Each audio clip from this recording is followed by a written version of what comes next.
స్తోత్రం స్తోత్రం స్తోత్రం. దేవుని యొక్క వాక్యము ద్వారా ప్రభువు మనతో మాట్లాడినట్లుగా స్తోత్రించెదము. దేవుని వాక్యం చదువుకుందాం.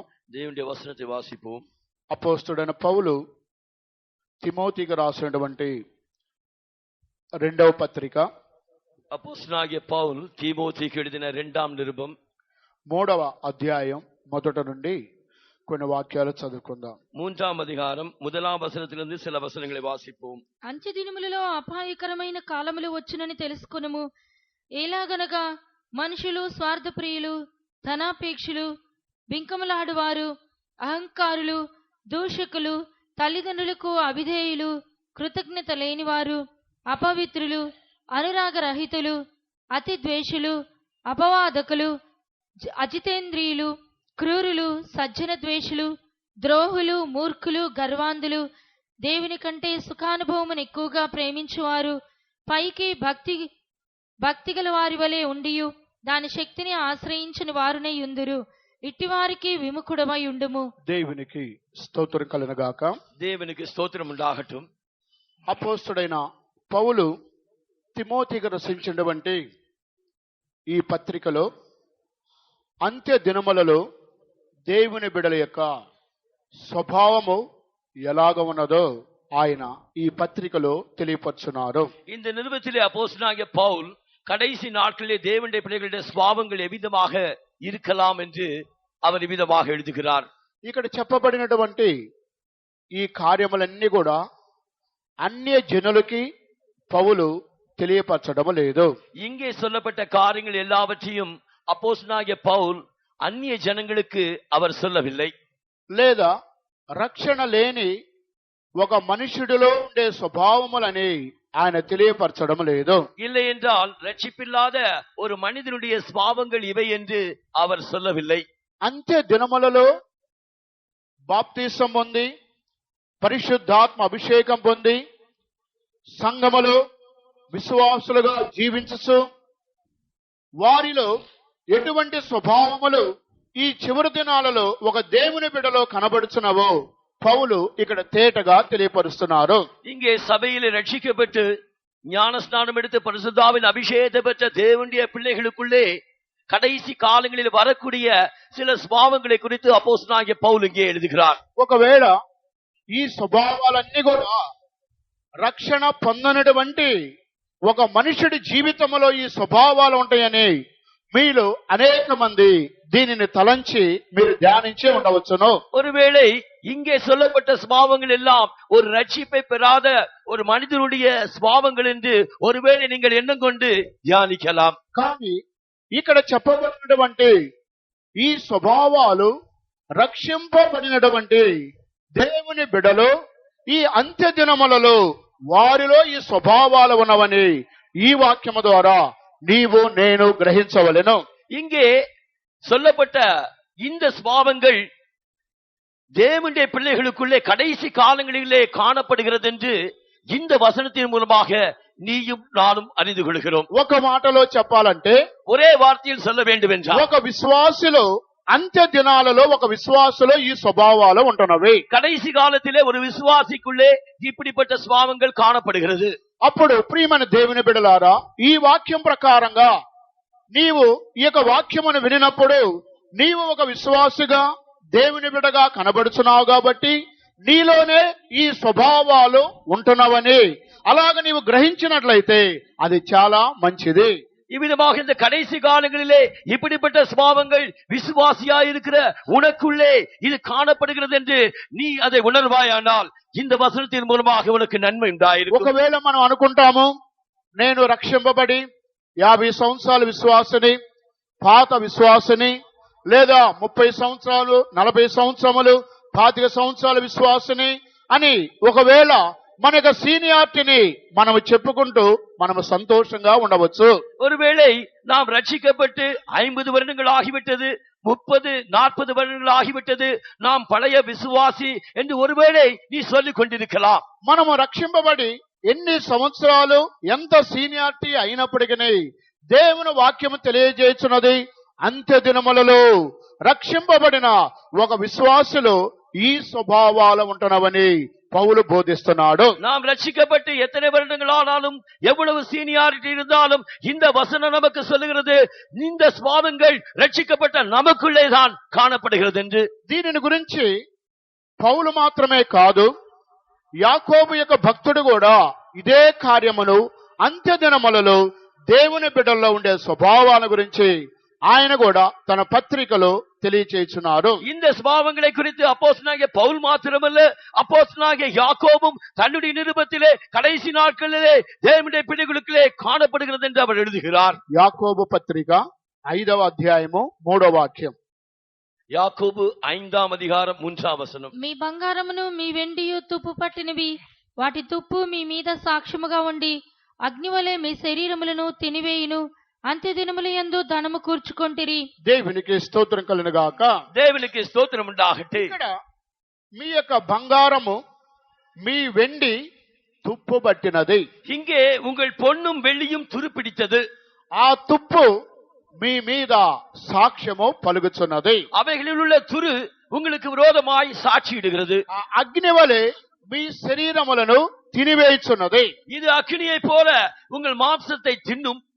ఆ తర్వాత అంత్య దినముల యందు ధనము కూర్చుకొంటిరి. கடைசி நாட்களிலே நீங்கள் பொக்கிஷத்தை சேர்ப்பீர்கள். ఆ అంత్య దినాలలో దేవుని బిడలు ధనము వలన, బంగారం వలన, వెండి వలన వారి ఆత్మీయ జీవితం నశించినట్లుగా యాకోబు భక్తుడు సెలవిస్తున్నాడు. கடைசி நாட்களிலே தேவனுடைய பிள்ளைகளுக்கு அந்த அவர்களுடைய ஐஸ்வர்யத்தின் மூலமாகவும் பொன்னின் மூலமாகவும் வெள்ளியின் மூலமாகவும் அவர்களுடைய ஆவிக்குரிய ஜீவியம் பாதிக்கப்படுகிறது என்று அப்போஸ்தலனாகிய யாக்கோபு எழுதுகிறார். ఒక మాటలో చెప్పాలంటే బంగారము, వెండి, ధనమును ఆధారం చేసుకొని క్రీస్తునైనా విడిచిపెట్టడానికి వారు సిద్ధముగా ఉన్నారు. ஒரே வார்த்தையில் சொல்ல வேண்டும் என்றால் அவர்கள் ஐஸ்வர்யத்தையும் பொன்னையும் வெள்ளியும் சேர்த்துக் கொண்டு கிறிஸ்துவை விட்டுவிட அவர்கள் ஆயத்தமாயிருப்பார்கள். క్రీస్తు మాకు వద్దు, సంఘము మాకు వద్దు, దైవ సేవకుల వద్దు,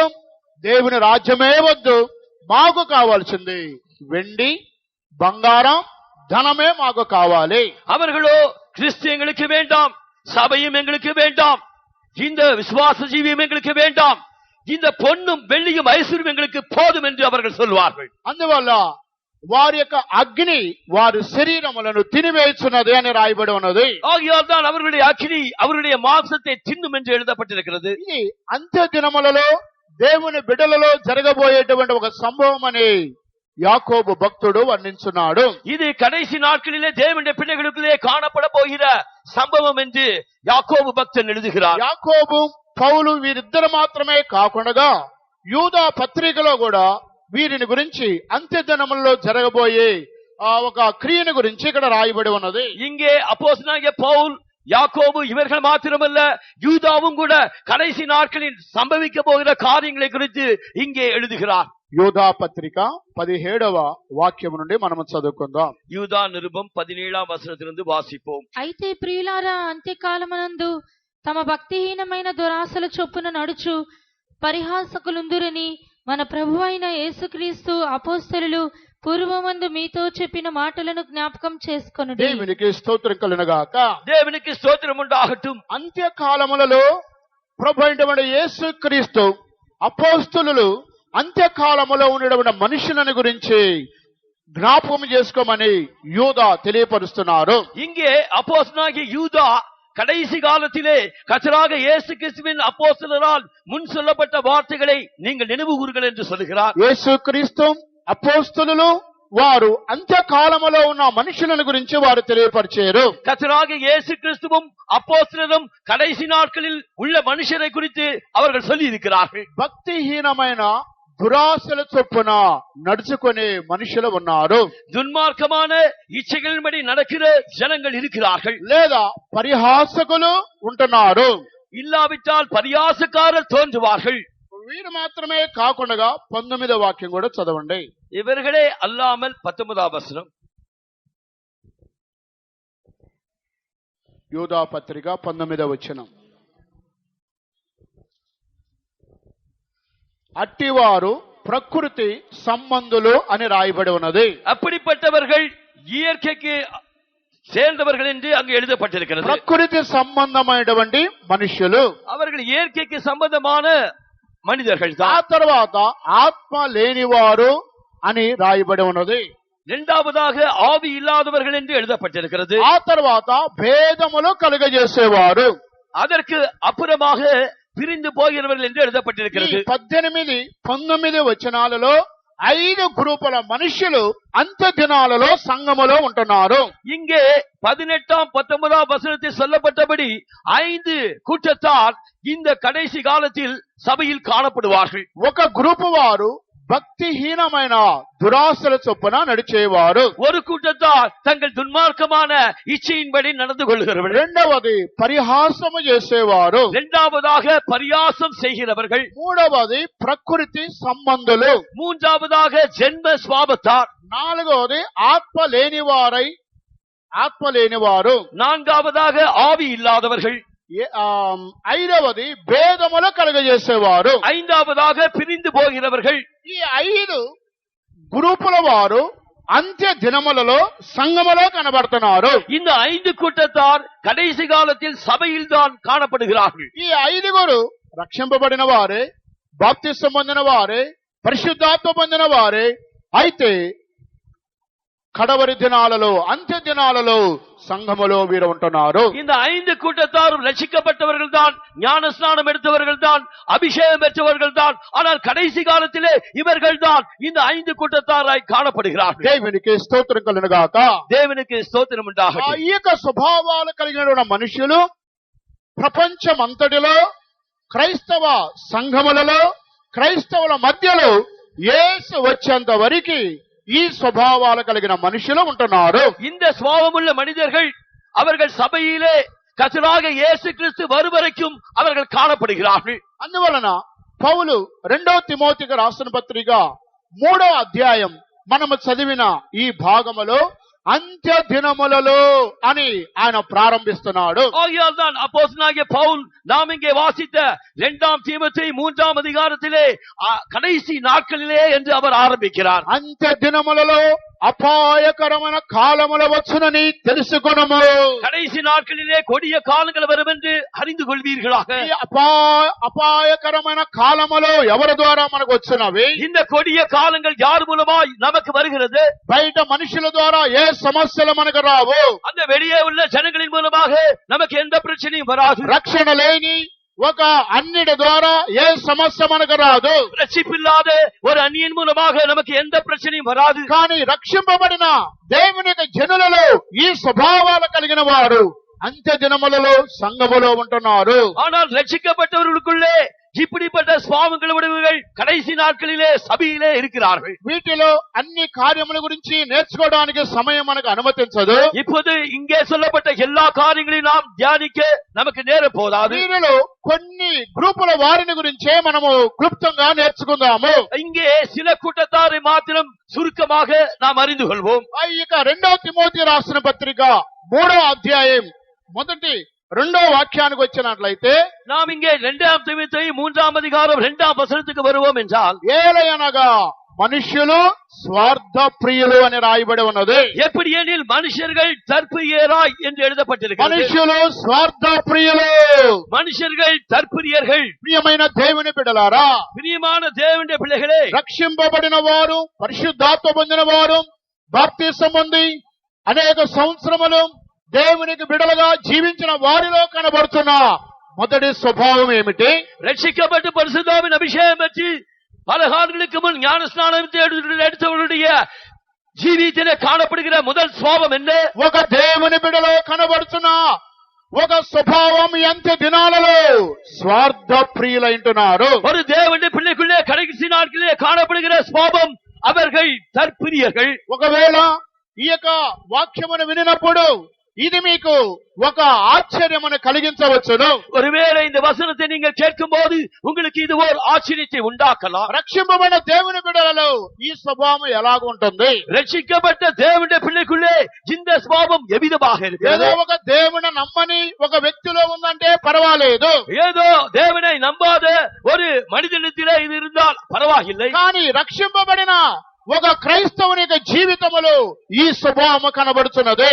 ஆனால் ரட்சிக்கப்பட்ட ஒரு கிறிஸ்துவனுடைய ஜீவித்தில் தான் இந்த சுபாவம் காணப்படுகிறது. ఒకవేళ అనేక మంది అనుకోవచ్చు, నేను రక్షింపబడ్డాను, బాప్తిసం తీసుకున్నాను, పరిశుద్ధాత్మ పొందాను, నేను అపోస్తల బోధలో ఉన్నానని మనం వన్ వేలోనే మనం సంతోషపడవచ్చును. அவ்விதமாக சிலர் என்ன கூடும், நான் ரட்சிக்கப்பட்டேன், ஞானஸ்நானம் எடுத்தேன், பரிசுத்தாவின் அபிஷேகத்தை பெற்றேன், இப்பொழுது அப்போஸ்தல உபதேசத்திலே இருக்கிறேன் என்று அவர்கள் திருப்தி செய்யக்கூடும். ఈ యొక్క వాక్యమును నేను కూడా అనేక సార్లు చదువుకొని ఉన్నాను, இந்த வசனத்தை நான் அநேக முறை வாசித்திருக்கிறேன், కానీ ఎప్పుడు ఇది ప్రసంగములో నేను ఉపయోగించలేదు. ஆனால் எப்பொழுதும் இந்த பிரசங்கத்திலே நான் இது உபயோகிக்கவில்லை. కానీ రాత్రి కాల సమయములో చాలా సేపు ఈ యొక్క వాక్యమును ధ్యానించి ఉన్నాను.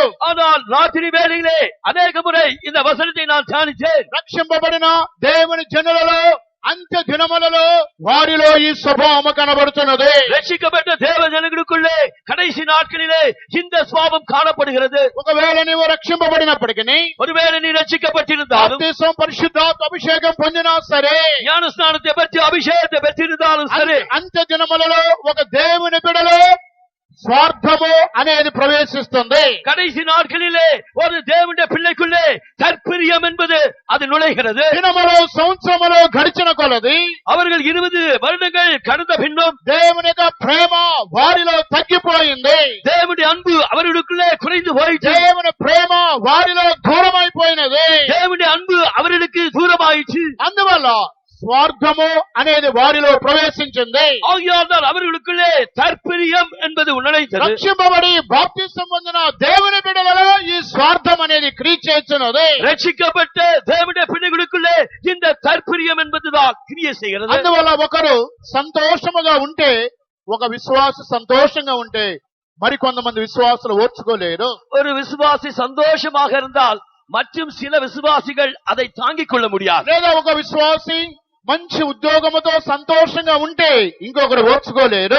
இல்லை என்றால் இன்னொரு விசுவாசி அவர் நல்ல உத்தியோகத்தோடு நன்றாக செழிப்பாக இருந்தால் இன்னொரு விசுவாசி அதை தாங்கிக் கொள்ள முடியாது. లేదా ఒకరికి మంచి వివాహం జరిగినట్లయితే ఇంకొకరు ఓర్చుకోలేరు. இல்லாவிட்டால் ஒருவருக்கு நல்ல விவாகம் நடைபெற்றால் இன்னொருவர் அதை பொறுத்துக் கொள்ள முடியாது. ఆ తర్వాత ఒకరు ప్రార్థన చేసినట్లయితే మరొకరు ఓర్చుకోలేరు. இல்லை என்றால் ஒருவர் செபித்தால் இன்னொருவருக்கு பொறுக்காது. ఒకరు బైబిల్ చదివినట్లయితే ఇంకొకరు ఓర్చుకోలేరు. ஒருவர் வேதத்தை வாசித்தால் இன்னொருவர் அவரை தாங்கிக் கொள்ள ఒకరు முடியாது. దేవునికి అభిషేకం ద్వారా నింపబడినట్లయితే మరొకరు ఓర్చుకోలేరు. ஒருவர் பரிசுத்தாவின் அபிஷேகத்தால் நிரப்பப்பட்டால் இன்னொருவர் அதை பொறுத்துக் கொள்ள முடியாது. ఒకరు అన్ని ప్రార్థనకి క్రమముగా వచ్చినట్లయితే ఇంకొకరు ఓర్చుకోలేరు.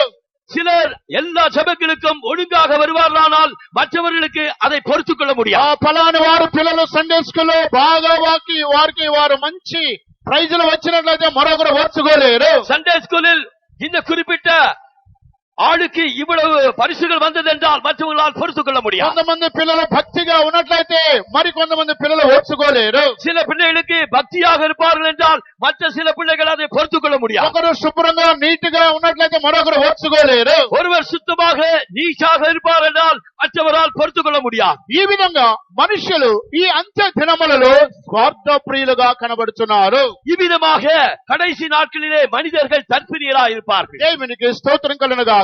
தேவனுக்கு ஸ்தோத்திரம் உண்டாகும். మరొక కోణములో స్వార్థ ప్రియులు అని మనం చెప్పాలంటే, இன்னொரு கோணத்திலே நாம் இவர்கள் தற்பிரியல் என்று சொல்வோமானால் వారు యేసు క్రీస్తు యొక్క శిలువను ఎత్తుకుంటున్నారు గాని వారు యేసుని వెంబడింపరు. இங்கே சிலர் அவர் கர்த்தராகிய இயேசு கிறிஸ்துவின் சிலுவையை அவர்கள் ஏற்றுக்கொண்டார்களே ஒழிய கர்த்தராகிய இயேசுவை பின்பற்ற மாட்டார்கள். మత్తయి సువార్త 10వ అధ్యాయము 38వ వాక్యం చదువుకుందాం. மத்தேயு சுவிசேஷம் 10ஆம் அதிகாரம் 38ஆம் வசனத்தை வாசிப்போம். తన సిలువను ఎత్తుకొని నన్ను వెంబడింపని వాడు నాకు పాత్రుడు కాడు. తన ప్రాణము దక్కించుకున్నవాడు దాన్ని పోగొట్టుకొనుడు గాని నా నిమిత్తము తన ప్రాణం పోగొట్టుకున్నవాడు దాన్ని దక్కించుకును. దేవునికి స్తోత్రం కలుగునుగాక. தேவனுக்கு ஸ்தோத்திரம் உண்டாகட்டே. తన సిలువను ఎత్తుకొని నన్ను వెంబడింపనవాడు నాకు పాత్రుడు కాడు. தன் சிலுவையை எடுத்துக்கொண்டு என்னை பின்பற்றாதவன் எனக்கு பாத்திரன் அல்ல. ఇక్కడ తన సిలువను ఎత్తుకొని వెంబడింపని వాడు నాకు పాత్రుడు కాడు. தன் சிலுவையை எடுத்துக்கொண்டு என்னை பின்பற்றாதவன் எனக்கு பாத்திரன் அல்ல. వీరు యేసు యొక్క సిలువను ఎత్తుకొని యేసును వెంబడించేవారు కారు. இவர்கள் இயேசுவின் சிலுவையை சுமந்து கொண்டு இயேசுவை பின்பற்றினவர்கள் அல்லர். కనుక యేసును నమ్ముకొని ఆయన సిలువ ఎత్తుకొని ఆయనను వెంబడించేవారు కారు. இவர்கள் இயேசுவை விசுவாசித்து இயேசுவின் சிலுவை எடுத்துக்கொண்டு இயேசுவை பின்பற்றாதவர்கள் அல்ல. కానీ ఇక్కడ రాయబడి ఉన్నది, తన సిలువను ఎత్తుకొని నన్ను వెంబడించేవాడు నాకు పాత్రుడు కాడు. இங்கே எழுதப்பட்டிருக்கிறது, தன் சிலுவையை எடுத்துக்கொண்டு என்னை பின்பற்றாதவன் எனக்கு பாத்திரன் அல்ல. అప్పుడు తన సిలువ అనగా అర్థం ఏంటి? இங்கே தன் சிலுவை என்றால் அதனுடைய అర్థం என்ன? సిలువ అనగా ఒక నిలువు కమ్మ ఉంటుంది, ఒక అడ్డ కమ్మ ఉంటుంది. இந்த சிலுவை என்றால் ஒரு நெடு கம்பம் உண்டு, ஒரு குறுக்கு கம்பமும் உண்டு. లేదా ఆంగ్లంలో చూసినట్లయితే ఐ అనేటువంటి క్యాపిటల్ లెటర్ ఉంటుంది. இந்த ஆங்கிலத்திலே இதை பார்ப்போம் என்றால் ஐ என்கிற கேபிட்டல் லெட்டர் எழுதியிருக்கிறது. ఐ అనగా నేను, ஐ என்றால் நான். తర్వాత దానికి అడ్డముగా ఒక గీతం ఉంటుంది. ஆனால் அதுக்கு குறுக்காக ஒரு கோடு இருக்கிறது. అనగా నేను అనేటువంటి స్వార్థము కొట్టివేయబడాలి, అదే సిలువ. அங்கே நான் என்கிற சுயம் அழிக்கப்பட வேண்டும், அதுதான் சிலுவை. ఐ అనగా నేను, ஐ என்றால் நான். సిలువ అనగా అది కొట్టివేయబడాలి. இந்த சிலுவை என்றால் அது அடிக்கப்பட வேண்டும். అనగా నేను అనేటువంటి స్వార్థము కొట్టివేయబడాలి. இங்கே நான் என்கிற தற்பதியம் அங்கே அடிக்கப்பட வேண்டும். నేను అనే స్వయము కొట్టివేయబడమే సిలువ. நான் என்கிற சுயம் அடிக்கப்படுவதுதான் சிலுவை. ఇక్కడ తన సిలువను ఎత్తుకొని నన్ను వెంబడించువాడు నాకు పాత్రుడు కాడు. தன் சிலுவையை எடுத்துக்கொண்டு என்னை பின்பற்றாதவன் எனக்கு பாத்திரன் அல்ல. ఇక్కడ యేసు యొక్క సిలువను ఎత్తుకొని యేసును వెంబడించేవారు కారు. இவர்கள் இயேசுவின் சிலுவையை எடுத்துக்கொண்டு இயேசுவை பின்பற்றியவர்கள் அல்ல. తన సిలువను ఎత్తుకొని వెంబడించేవాడు నాకు పాత్రుడు కాడు. தன் சிலுவையை எடுத்துக்கொண்டு என்னை பின்பற்றாதவன் எனக்கு பாத்திரன் அல்ல. తన సిలువ అనగా అది తనకి స్వార్థాన్ని బయలుపరుచున్నది. இந்த தன் சிலுவை என்றால் அது அவருடைய சுயத்தை வெளிப்படுத்துகிறது. అందువలన అంత్య దినములలో మనుష్యులు స్వార్థ ప్రియులని పౌలు తిమోతికి పత్రికలో తెలియపరుచున్నారు.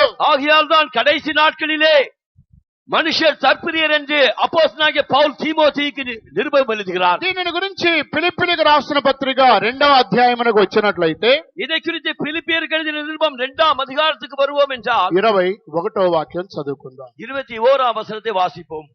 అందరూ తమ సొంత కార్యములనే చూచుకొనుచున్నారు గాని యేసుక్రీస్తు కార్యములను చూడరు. దేవునికి స్తోత్రం కలుగును గాక. దేవునికి స్తోత్రం ఉండాగటే. ఇక్కడ మరొక స్వార్థాన్ని గురించి రాయబడి ఉన్నది. இங்கே இன்னொரு சுயத்தை குறித்து எழுதப்பட்டிருக்கிறது. అందరూ తమ సొంత కార్యములనే చూసుకుంటారు గాని యేసు క్రీస్తు కార్యాలని చూడరు. மற்றவர்கள் எல்லாரும் தனக்குரியவர்களே தேடுகிறார்கள், கர்த்தராகிய இயேசு கிறிஸ்துவின் காரியத்தை குறித்து அவர்கள் கவலைப்பட மாட்டார்கள். అందరూ తమ సొంత కార్యములనే చూసుకుంటారు గాని యేసు క్రీస్తు కార్యములను అసలు చూడనే చూడరు. மற்ற எல்லாரும் கிறிஸ்து இயேசுவுக்குரிய காரியங்களை தேடாமல் தங்களுடைய காரியங்களே தேடுகிறார்கள். అదే సమయంలో మేము ఎన్నో సంవత్సరముల నుండి పాత వారము పురాతన కాలములో నుండి మేము ఉన్నవారమని ఒక గ్రేడ్ వారిగా ఉంటుంది. இல்ல அதே வேளையிலே நாங்கள் பழைய காலத்திலே இருக்கிற விசுவாசி, நாங்கள் பழைய காலத்திலிருந்து இருக்கிறோம் என்கிற எண்ணம் அவர்களுக்குள்ளே நிற்கிறது. వారు తమ సొంత కార్యములనే చూసుకుంటారు గాని యేసు క్రీస్తు కార్యములను అసలు చూడనే చూడరు. அவர்கள் தங்கள் சொந்த காரியங்களே தேடுகிறார்களே ஒழிய கர்த்தராகிய இயேசு கிறிஸ்துவின் காரியங்களை தேட மாட்டார்கள். ఉదయం 5:30 గంటలకి నేను లేచి ప్రార్థన చేయడానికి వంటగది దగ్గరకు వెళ్ళాను. அவ்விதமாக காலையில் 5:30 மணிக்கு நான் எழுந்து சமையல் அறை பக்கம் நான் ஜெபிப்பதற்காக சென்றேன். 2 తల్లులు అప్పుడు కూడా కూరగాయలకు వస్తూనే ఉన్నారు. அப்பொழுது கூட 2 தாய்மார்கள் காய்கறிகளை வெட்டி கொண்டே இருக்கிறார்கள். నేను వారిని చూశాను, వారు నన్ను చూడలేదు. நான் அவர்களை பார்த்தேன், அவர்கள் என்னை பார்க்கவில்லை. ప్రియమైన దేవుని బిడ్డలారా, ఎందుకు చెబుతున్నాను?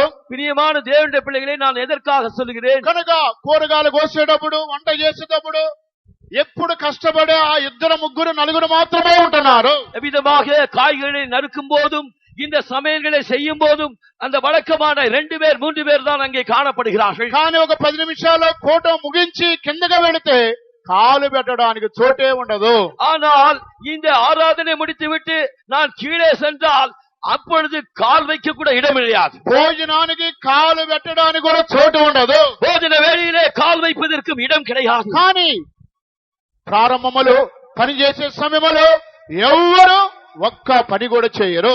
ஆனால் ஆரம்பத்திலே அங்கே வேலை செய்கிற வேளையிலே உதவி செய்ய ஒருவர் கூட கிடையாது. దేవునికి స్తోత్రం కలుగునుగాక. தேவனுக்கு ஸ்தோத்திரம் உண்டாகட்டும். కారణం అందరూ తమ తమ సొంత కార్యములనే వారు చూసుకొని భోజనం చేసేవారు వెళ్ళిపోయేవారు గాని దేవుని కార్యాలని ఎవ్వరు చూసేవారు లేరు.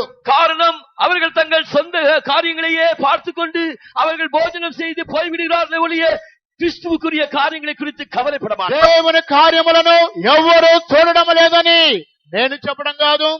మొదటి శతాబ్దములోనే మన యొక్క స్థితిని గురించి భక్తులు వాక్యములో రచించి ఉన్నారు. மற்றவர்கள் எல்லாரும் தேவனுடைய காரியங்களை தேடுவது இல்லை என்று 1ஆம் நூற்றாண்டிலேயே பக்தன் இவ்விதமாக எழுதுகிறார். కనుక అందరూ తమ సొంత కార్యాలనే చూసుకుంటున్నారు, కానీ యేసు క్రీస్తు కార్యములను చూడరు అనే వాక్యము రాయబడి ఉన్నది. மற்றவர்கள் எல்லாரும் தங்கள் சொந்த காரியங்களே தேடுகிறார்கள், கிறிஸ்து இயேசுவுக்குரிய காரியங்களை தேட மாட்டார். ఈ వాక్యమును బట్టి మీలో ఎంతమంది యేసు క్రీస్తు కార్యములలో మీరు పాలు పొందేవారుగా కనబడుతున్నారు? இந்த வசனத்தின்படி உங்களில் எத்தனை பேர் கர்த்தராகிய இயேசு கிறிஸ்துவுடைய காரியங்களை நீங்கள் தேடுகிறீர்கள்? అనేక మంది యేసు క్రీస్తు కార్యములలో వారు పాలు పంపులు లేని వారుగా కనబడుతున్నారు. நம்மில் அநேகர் கர்த்தராகிய இயேசு கிறிஸ்துவுடைய காரியங்களிலே பங்கு பெறாதவர்களாய் காணப்படுகிறீர்கள். ఇటువంటి వారే స్వార్థ ప్రియులు వీరు అంత్య దినములలో సంఘములో ఉంటున్నారని పౌలు తెలియపరుస్తున్నారు. இவர்கள் தான் தற்பிரியர்,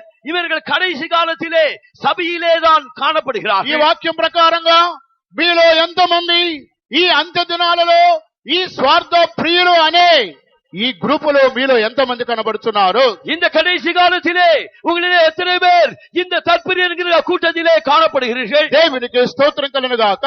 தேவனுக்கு ஸ்தோத்திரம் అంటే உண்டாகட்டும். అటువంటి గ్రూపులో మనం ఉన్నట్లయితే ஒருவேளை அப்படிப்பட்ட கூட்டத்திலே நாம் ఆ இருப்போமானால் గ్రూపులలో నుండి నీవు బయటికి రావాలని పౌలు బోధిస్తున్నాడు. அந்த கூட்டத்திலிருந்து தான் நீ வெளியே வர வேண்டும் என்று அப்போஸ்தலனாகிய பவுல் போதிக்கிறார். ఇటువంటి యొక్క గ్రూపుల వారికి నీవు విముఖుడవై ఉండుము అని రాయబడి ఉన్నది. இப்படிப்பட்ட கூட்டத்தாரை விட்டு நீ உன்னை விலக்கு என்று அவர் சொல்லுகிறார். ఆ వాక్యం చదవండి. అట్టి వారికి నీవు విముఖుడవై ఉండుము. அந்த வசனத்தை 5వ వచనం చివరి భాగం.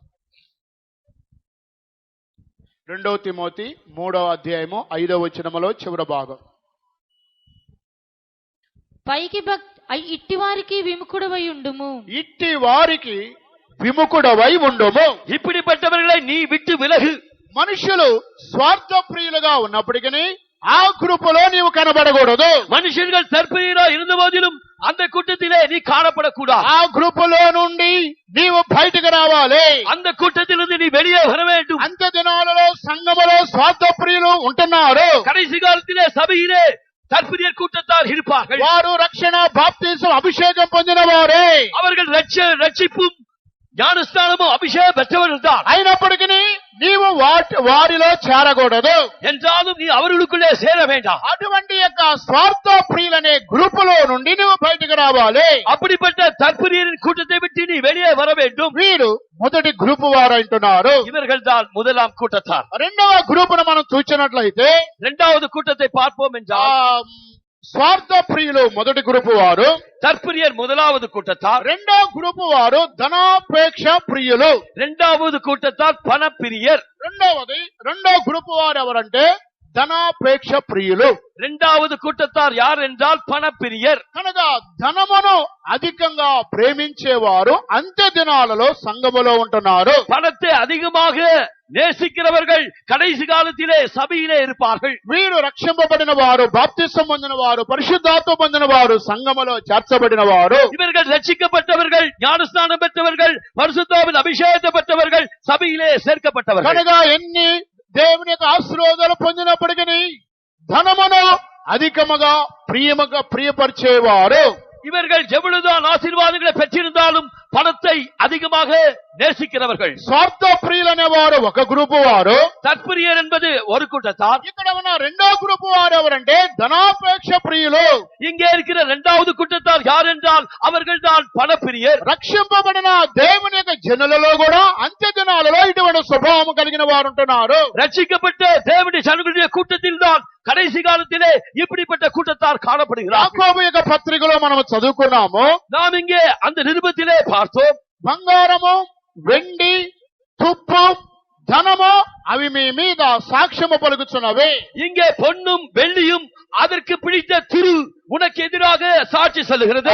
ఒకే మాటలో దీనికి అర్థాన్ని మనం చూచినట్లయితే, ஒரே வார்த்தையில் இதனுடைய அர்த்தத்தை நாம் பார்ப்போம் என்றால், ధనమునే వారు ఆధారముగా చేసుకొని విశ్వాసము నుండి తొలగిపోయేవారు ఉన్నారు. அவர்கள் பணத்தை நம்பி விசுவாசத்தை விட்டு தூரமாய் போனவர்கள். మాకు విశ్వాస జీవితము వద్దు, எனக்கு விசுவாச ஜீவியம் வேண்டாம், మాకు యేసు వద్దు, எனக்கு இயேசு வேண்டாம், మాకు సంఘము వద్దు, எனக்கு சபையும் வேண்டாம், మాకు సేవ వద్దు, எனக்கு ஊழியமும் வேண்டாம், మాకు ధనమే ముఖ్యమని కొంతమంది విశ్వాసమును వదిలిపెట్టి వెళ్లేవారున్నారు. சிலர் பணம் தான் எனக்கு முக்கியம் என்று விசுவாசத்தை விட்டு விலகி போனவர்கள் మరి இருக்கிறார். కొంతమంది ధనమే మాకు కావాలని ధనమును ఆధారం చేసుకుని యేసును వదిలిపెట్టి సేవ వదిలిపెట్టి వెళ్లేవారు కూడా ఉన్నారు. அவ்விதமாக சிலர் பணம் தான் எங்களுக்கு தேவை என்று சொல்லி அவர்கள் இயேசுவையும் ஊழியத்தையும் விட்டு போய்விட்டார். ఒక గ్రూపు దైవ సేవకులు ధనమును ఆధారం చేసుకుని సేవ వదిలిపెట్టి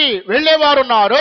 ஒரு கூட்டத்தார் ஊழியர்களிலே அவர்கள் பணத்தை வாஞ்சித்து அவர்கள் ஊழியத்தை விட்டு போய்விட்டார்கள். ఒక గ్రూపు విశ్వాసులు మాకు ఈ విశ్వాస జీవితమే వద్దు అని సంఘమును యేసును వదిలిపెట్టేవారు కూడా ఒక గ్రూపు విశ్వాసులు ఉన్నారు. ஒரு கூட்ட விசுவாசிகள் எங்களுக்கு சபையும் வேண்டாம் இயேசு வேண்டாம் என்று இயேசுவை விட்டுவிட்டவர்கள் இருக்கிறார்கள். కారణం అంత్య దినాలలో ధనాపేక్ష ప్రియులు సంఘములో ఉంటున్నారు. ஏனென்றால் கடைசி காலத்திலே பணப்பிரியர் சபையிலே இருக்கிறார்கள். కనుక ధనమే వారు ఆధారముగా చేసుకుంటున్నారు. చివరికి యేసు ప్రభును వదిలిపెట్టడానికి కూడా వారు సిద్ధముగా ఉన్నారు. அவர்கள் பணத்தையே தங்களுக்கு ஆதாரமாக கொண்டிருக்கிறார்கள். கடைசியிலே அவர்கள் இயேசு கிறிஸ்துவையே விட்டு விடுகிறார்கள். యేసును సంఘమును దేవుని వాక్యాన్ని సత్యాన్ని అన్నిటినీ విడిచిపెట్టడానికి వారు సిద్ధముగా ఉంటున్నారు. அவர்கள் கர்த்தராகிய இயேசு கிறிஸ்துவை வசனத்தை அவர்கள் சபையை விட்டுவிடுவதற்கு ஆயத்தமாயிருக்கிறார்கள். అందువల్ల వారెవరు ధనాపేక్ష ప్రియులని రాయబడి ఉన్నది. அவர்கள் யார்? அவர்கள் தான் பணப்பிரியர் என்று வசனம் ఈ சொல்லுகிறது. ధనాపేక్ష ప్రియులు విగ్రహారాధికులతో సమానము. இந்த பணப்பிரியர்கள் அவர்கள் விக்கிர ஆராதனைக்காரர்களுக்கு சமம். కొలస్సీలు రాసిన పత్రిక 3వ అధ్యాయం 5వ వాక్యానికి వచ్చినట్లయితే, கொலேசருக்கு எழுதின நிருபம் 3ஆம் அதிகாரம் 5ஆம் வசனத்துக்கு வருவோம் என்றால், విగ్రహారాధన అయిన ధనాపేక్షను సంపివేయండి. இந்த விக்கிர ஆராதனையான பொருளாசையை நீங்கள் அழித்து போடுங்கள் என்று. విగ్రహారాధన అయిన ధనాపేక్షను చంపివేయుడి. విగ్రహారాధన అయిన ధనాపేక్షను సంపివేయండి. இந்த விக்கிர ஆராதனையாகிய பண ஆசையை நீங்கள் அழித்து போடுங்கள். ధనాపేక్ష ఒక విగ్రహారాధనతో సమానము. அப்படியானால் இந்த பண ஆசை ஒரு விக்கிர ஆராதனைக்கு சமம். ఈ విగ్రహారాధన దేవుడిచ్చిన 10 ఆజ్ఞలలో ఒక ఆజ్ఞ ఉంటున్నది.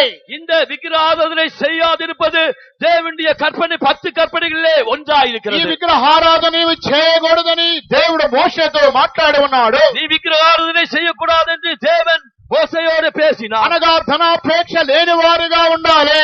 அப்படியானால் பண ஆசை இல்லாதவர்களாக நாம் இருக்க வேண்டும். కానీ అంత్య దినాలలో రక్షింపబడిన దేవుని బిడ్డలు ధనాపేక్ష ప్రియులనే వారు సంఘములో ఉంటున్నారు. ஆனால் కடைசி காலத்திலே இந்த சபையிலே பணப்பிரியர்கள் காணப்படுகிறார். ప్రియమైన దేవుని బిడ్డలారా, ఈ యొక్క రెండో గ్రూపులు నీవు ఉన్నావా లేవా నిన్ను నీవే పరిశీలన చేసుకో. நீ இந்த இரண்டாவது கூட்டத்திலே ஒருவேளை காணப்படுகிறாயா இல்லையா, நீ உன்னை நீயே சோதித்து பார். ఈ ధనాపేక్ష సమస్తమైన కీడులకు మూలమని రాయబడి ఉన్నది. இந்த பண ஆசையே எல்லா தீங்குக்கும் வேறாயிருக்கிறது என்று ఈ எழுதப்பட்டிருக்கிறது. ధనాపేక్ష ప్రతి పాపమునకు ప్రతి కీడుకి అదే కారణమని రాయబడి ఉన్నది. இந்த பண ஆசையே எல்லா பாவத்துக்கும் எல்லா தீங்குக்கும் வேறாயிருக்கிறது என்று எழுதப்பட்டிருக்கிறது. ఒక త్రాగుబోతువాడు డబ్బు ఉన్నట్లయితే రోజు తాగుతూనే ఉంటాడు. இந்த பணமுடையவர்கள் அவர்கள் பாவிகளா இருந்தால் தினந்தோறும் அவர்கள் குடிப்பார்கள். లేదా రోజు సినిమాకి వెళ్తానే ఉంటాడు. இல்லை என்றால் தினந்தோறும் அவர்கள் சினிமாவுக்கு போய்கொண்டே இருப்பார்கள். ఒక రోజు 10 రూపాయలు దొరకలేదు అనుకోండి, ஒருவேளை 10 ரூபாய் அவருக்கு கிடைக்கவில்லை என்றால் అప్పుడు అతడి పరిస్థితి ఎలా ఉంటుంది?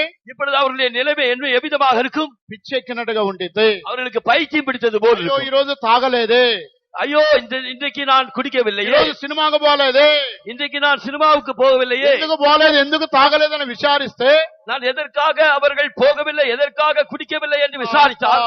దొరకవలసిన 10 రూపాయలు 20 రూపాయలు ఆ రోజు దొరకలేదు.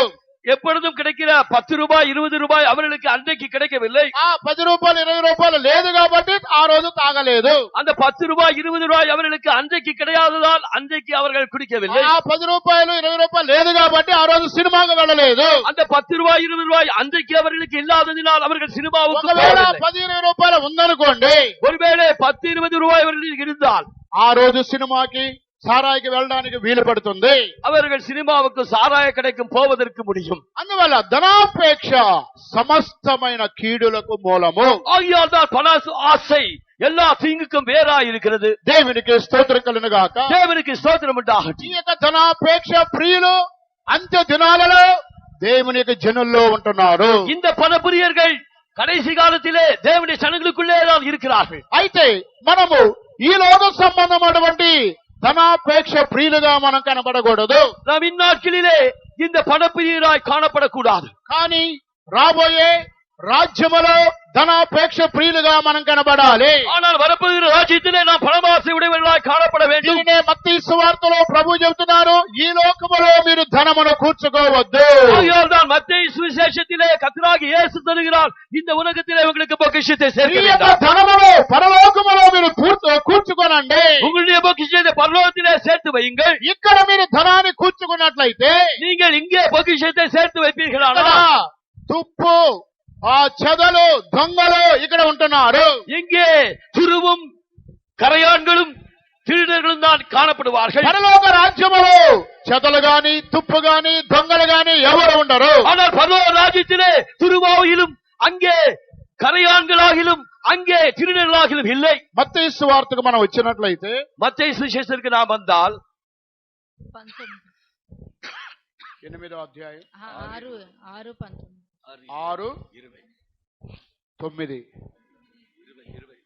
19వ వచనం 19 6 19 మత్తయి సువార్త 6వ అధ్యాయం 19వ వచనం. భూమి మీద మీ కొరకు ధనమును కూర్చుకొనవద్దు, ఇక్కడ చిమ్మెటయు తుప్పును తినివేయును, దొంగలు కన్నము వేసి దొంగిలెదరు.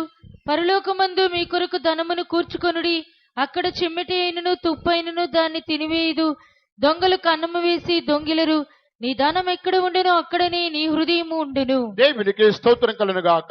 தேவனுக்கு ஸ்தோத்திரம் உண்டாகட்டும். భూమి మీద మీ కొరకు ధనమును మీరు కూర్చుకోవద్దు. பூமியிலே உங்களுக்கு பொக்கிஷங்களை சேர்த்து வைக்க வேண்டாம். ఇక్కడ చిమ్మటయు తుప్పును తినివేయును, దొంగలు కన్నము వేసి దొంగిలించెదరు. இங்கே பூச்சியும் துருவும் அவைகளை கெடுத்து போடும், திருடர்கள் கண்ணமிட்டு திருடுவார்கள். భూమి మీద ధనమును మీరు కూర్చుకోవద్దు. பூமியிலே உங்களுக்கு பொக்கிஷத்தை சேர்க்க வேண்டாம். ఒకవేళ ఇక్కడ మీరు కూర్చుకున్నట్లయితే దొంగలు, చిమ్మెట, తుప్పు ఇవన్నీ కూడా ధనాన్ని తినివేయించినవి. ஒருவேளை இங்கே நீங்கள் சேர்த்து வைப்பீர்களானால் திருடர்களும் பூச்சியும் துருவும் தான் அதை கெடுத்து போடும். మనము పరలోక రాజ్యములో ధనమును కూర్చుకోవాలి. இதோ நாம் பரலோக ராஜ்யத்திலே நம்முடைய பொக்கிஷத்தை சேர்த்து வைப்போம். ఎంతగా మనము దేవునికి సహాయపడుతున్నామో అంతగా పరలోకములో ధనము అకౌంట్ మనకు అక్కడ చేర్చబడుతుంది.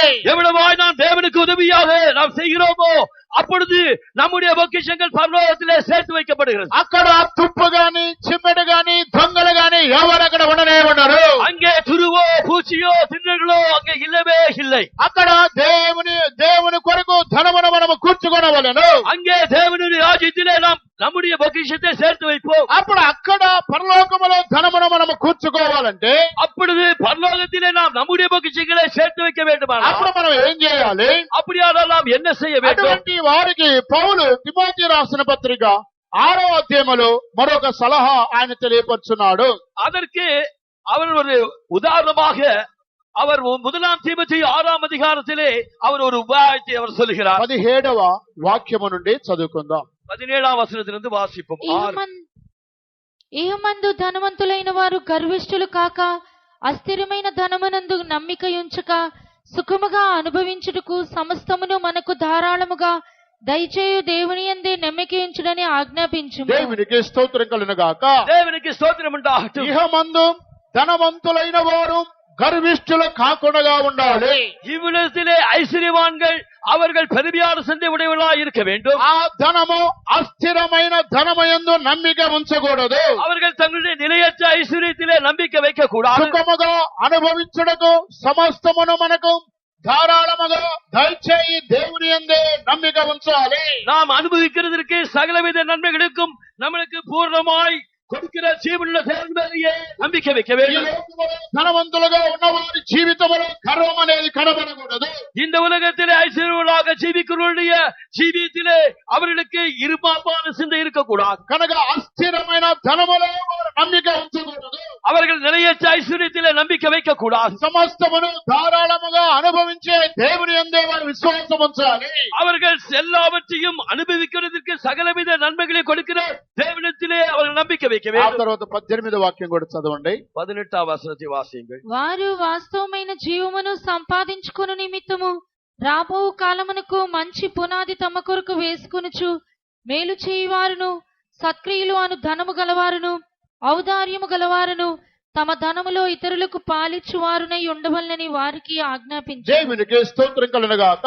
தேவனுக்கு ஸ்தோத்திரம் உண்டாகட்டும். పరలోక రాజ్యములో ధనాపేక్ష ప్రియులుగా మనం కనబడాలంటే நாம் பரலோக ராஜ்யத்திலே ஒரு ஐஸ்வர்யவான்களை நாம் ஐஸ்வர்யத்தை வாஞ்சிக்கிறவர்களாக நாம் காணப்பட வேண்டும் என்றால், పరలోక రాజ్యములో అధికముగా ధనవంతులుగా మనం కనబడాలంటే பரலோக ராஜ்யத்திலே நாம் மிகவும் ஐஸ்வர்யவான்களாக காணப்பட வேண்டும் என்றால், దాని గురించి ఈ వాక్యములో రాయబడి ఉన్నది. அதை குறித்து இந்த வசனத்திலே சொல்லப்பட்டிருக்கிறது. నిజముగా పరలోక రాజ్యములో ధనవంతులుగా మారాలనే వారు వాస్తవముగా దేవుని కొరకు వారు ప్రయాసపడతారు. மெய்யாகவே பரலோக ராஜ்யத்திலே ஐஸ்வர்யவான்களாக மாற வேண்டும் என்றால் அவர்கள் மெய்யாகவே தேவனுக்கென்று உதவி செய்வார்கள். వాస్తవమైన జీవమును సంపాదించుకోని నిమిత్తము అని రాయబడి ఉన్నది. நித்திய ஜீவனை தமக்கு பற்றிக் கொள்ளும்படிக்கு என்று எழுதப்பட்டிருக்கிறது. పరలోక రాజ్యము కొరకు వారు యథార్థముగా ప్రయాసపడేవారు.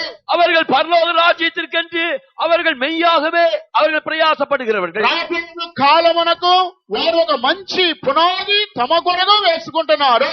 அவர்கள் வருங்காலத்திற்கென்று ஒரு அஸ்திபாரத்தை தமக்கென்று அவர்கள் ஏற்படுத்திக் கொள்கிறார்கள். ఆ తర్వాత వారు మేలు చేసేవారు, సత్క్రియలు చేసేవారని ఉన్నది. அவர்கள் நன்மை செய்கிறவர்கள், அவர்கள் நற்கிரியை செய்கிறவர்கள் என்று எழுதப்பட்டிருக்கிறது. ఔదార్యము గలవారని రాయబడి ఉన్నది. தாராளமாய் கொடுக்கிறவர்கள் என்று తమ எழுதப்பட்டிருக்கிறது. ధనములు ఇతరులకు పాలించేవారుగా ఉంటున్నారు. அவர்கள் மற்றவர்களுக்கு தம்முடைய ஐஸ்வர்யத்திலிருந்து அள்ளி கொடுக்கிறவர்களாக இருக்கிறார்கள். ప్రియమైన దేవునికి జనులారా, பிரியமான தேவனுடைய ஜனங்களே, ఈ యొక్క అంత్య దినములలో రెండు గ్రూపుల ధనాపేక్ష ప్రియుల గురించి మనం చదివి ఉన్నాము. இந்த கடைசி காலத்திலே ரெண்டு பணப்பிரியரை குறித்து நாம் வாசித்தோம். ఒక గ్రూపు వారు ఈ భూలోక సంబంధమైన ధనము మీద విశ్వాసం ఉంచి ఈ లోకములోనే ధనమును కూర్చుకొని వారు సంతోషపడేవారు. ஒரு கூட்டத்தார் இந்த உலகத்திலேயே தங்களுக்கு ஐஸ்வர்யத்தை சேர்த்துக் கொண்டு அந்த ஐஸ்வர்யத்திலே சந்தோஷப்படுகிறவர்கள். మరొక గ్రూపు వారు తమ కొరకు మంచి పునాదిని వేసుకొని రాబోయే వాస్తవమైన జీవములో పరలోక రాజ్యములో మేలు చేసేవారు, సత్క్రియలు చేసేవారు. இன்னொரு கூட்டத்தார் அவர்கள் வருங்காலத்திற்கு ஏற்ற தங்களுக்கு நல்ல ஆதாரத்தை போடுகிறவர்களாக அவர்கள் பரலோகத்திலே தங்களுடைய பொக்கிஷத்தை சேர்த்து வைப்பதற்காக நன்மை செய்கிறவர்கள். ఈ రెండు గ్రూపులలో ఏ యొక్క ధనాపేక్ష ప్రియులుగా మీరు కనబడుతున్నారు? இந்த ரெண்டு கூட்டத்திலே நீங்கள் எந்த கூட்டத்தை சேர்ந்த பணப்பிரியராய் காணப்படுகிறீர்கள்? భూలోక సంబంధమైన ధనాపేక్ష ప్రియులుగా మీరు కనబడుతున్నారా? உலகத்திற்கு அடுத்த பணப்பிரியராய் நீங்கள் காணப்படுகிறீர்களா? భూలోక సంబంధమైన ధనాపేక్ష ప్రియులుగా మీరు కనబడుతున్నారా? இல்லை என்றால் பரலோகத்திற்கு அடுத்த பணப்பிரியராய் காணப்படுகிறீர்களா? పరలోక సంబంధమైన ధనాపేక్ష ప్రియులు వారు పరలోక రాజ్యములో ధనములను వారు కూర్చుకోవాలి. பரலோகத்திற்கு அடுத்த ஐஸ்வர்யமாக வேண்டும் என்று விரும்புகிறவர்கள் அவர்கள் பரலோகத்திலேயே தங்கள் பொக்கிஷத்தை சேர்த்து வைக்க வேண்டும். పరలోక రాజ్యములో ధనాపేక్షలుగా మీరు కనబడాలంటే பரலோக ராஜ்யத்திலே நீங்கள் ஐஸ்வர்யவானாக காணப்பட வேண்டும் என்று మేలు చేసేవారుగా కనబడాలి. நீங்கள் நன்மை செய்கிறவர்களாய் காணப்பட வேண்டும். సత్క్రియలు చేసేవారుగా ఉండాలి. நீங்கள் நற்கிரியை செய்கிறவர்களாய் காணப்பட வேண்டும். ఔదార్యము కలిగిన వారుగా కనబడాలి. நீங்கள் தாராளமாய் கொடுக்கிறவர்களாய் காணப்பட வேண்டும். పరలోక రాజ్యములో ధనమును కూర్చుకునే వారుగా కనబడాలి. நீங்கள் உலகத்திலே பொக்கிஷத்தை சேர்த்து வைக்கிறவர்களாக యేసును వెంబడించేవారుగా కనబడాలి. இயேசுவை பின்பற்றுவர்களாக காணப்பட வேண்டும். అయితే ఈ లోకములో ధనమును కూర్చుకునేవారు సమస్తమైన కీడులకు మూలముగా ఉంటున్నారు. ஆனால் இந்த உலகத்திலே தங்களுடைய பொக்கிஷத்தை சேர்த்து வைக்கிறவர்கள் எல்லாவற்றிற்கும் எல்லா தீங்குக்கும் வேறாயிருக்கிறார்கள். వారి యొక్క వెండి బంగారము ధనము తుప్పు బట్టి ఆ తుప్పు వారి మీద సాక్షిగా ఉంటుంది. அவர்களுடைய பொன்னும் வெள்ளியும் துருப்பிடித்த அந்த துரு அவர்களுக்கு விரோதமாக சாட்சியாக நிற்கிறது. ఆ వెండి బంగారము ధనము అగ్ని వలె వారి శరీరములను తినివేస్తున్నది. அந்த பொன்னும் வெள்ளியும் அந்த துருவும் அவர்களுடைய சரீரத்தை அக்கினியை போன்று பட்சிக்கிறது. అనేక మందికి ఆ వ్యక్తుల ద్వారా బీపీ షుగర్ ద్వారా వారి శరీరములను తినివేస్తున్నది. அவர்களுக்கு தங்களுடைய யோசனைகள் மூலமாக அவர்களுடைய பிபி சுகர் மூலமாக அவருடைய சரீரத்தை அது தின்னுகிறது. అగ్ని వలె దేహములను తినివేస్తున్నది. அது அக்கினியை போல அவருடைய சரீரத்தை தின்னுகிறது. వారుకున్న వెండి బంగారము ధనము శరీరములను తినివేస్తున్నది. அவர்கள் இருக்கிற ஐஸ்வர்யமும் பொன்னும் வெள்ளியும் அவருடைய சரீரத்தை தின்னுகிறது. రక్షింపబడిన దేవుని యొక్క జనులు అంత్య దినాలలో సంఘములు ధనాపేక్ష ప్రియులు ఉంటున్నారు. இந்நாட்களிலே கடைசி காலத்திலே சபையிலே ரட்சிக்கப்பட்டவர்களுக்குள்ளே பணப்பிரியர் இருக்கார். ప్రియమైన దేవుని యొక్క జనులారా, பிரியமான தேவனுடைய ஜனமே, ఈ యొక్క గ్రూపులో మీలో ఎంతమంది కనబడుతున్నారు? இந்த கூட்டத்திலே உங்களில் எத்தனை பேர் காணப்படுகிறீர்கள்? దీనినే పౌలు హెబ్రీయులకు రాసిన పత్రిక 13వ అధ్యాయానికి వచ్చినట్లయితే இதை குறித்து எபிரேயருக்கு நிருபம் 13ஆம் அதிகாரத்துக்கு வருவோம் என்றால், ధనాపేక్ష లేని వారై దేవుడు మీకు కలిగిన వాటిలో మీరు తృప్తి చెందండి. நீங்கள் பண ஆசை இல்லாதவர்களாய் நடந்து உங்களுக்கு இருக்கிறவர்கள் போதும் என்று எண்ணுங்கள். 13:5 ధనాపేక్ష లేని వారై మీకు కలిగిన వాటితో తృప్తి పొంది ఉండుడి. దేవునికి స్తోత్రం కలుగును గాక. தேவனுக்கு ஸ்தோத்திரம் உண்டாகட்டும். ధనాపేక్ష లేని వారై మీకు కలిగిన వాటితో తృప్తి చెంది ఉండండి. நீங்கள் பண ஆசை இல்லாதவர்களாய் உங்களுக்கு இருக்கிறவர்கள் போதும் என்று எண்ணுங்கள். కనుక ధనాపేక్ష లేని వారై మీకు కలిగిన వాటిలో తృప్తి చెందండి. நீங்கள் பண ஆசை இல்லாதவர்களாய் உங்களுக்கு இருக்கிறவர்கள் போதும் என்று எண்ணுங்கள். ఈ రోజులు అనేక మందికి తృప్తి లేని వారుగా కనబడుతున్నారు. நாட்களிலே அநேகருக்கு திருப்தி இல்லாதவர்களாய் காணப்படுகிறார்கள். తినుటకు ఆహారము, ధరించుకోవడానికి వస్త్రము, ఉండడానికి నివాసము, ఆ మూడు చాలా ప్రాముఖ్యమైనవి.